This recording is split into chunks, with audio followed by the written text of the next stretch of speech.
First impression ko, na-amaze talaga ako guys sa nakita ko yung tumubo sa in between ng rocks.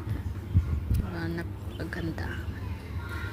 And then marami din dyan yung mga shells na oysters.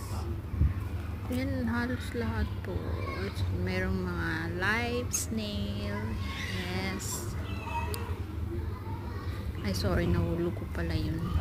Yan po yan guys. Puro yan siya oyster shell. Ang dami. Kaya may mga estudyanteng nagre-research dyan sa banda na yan.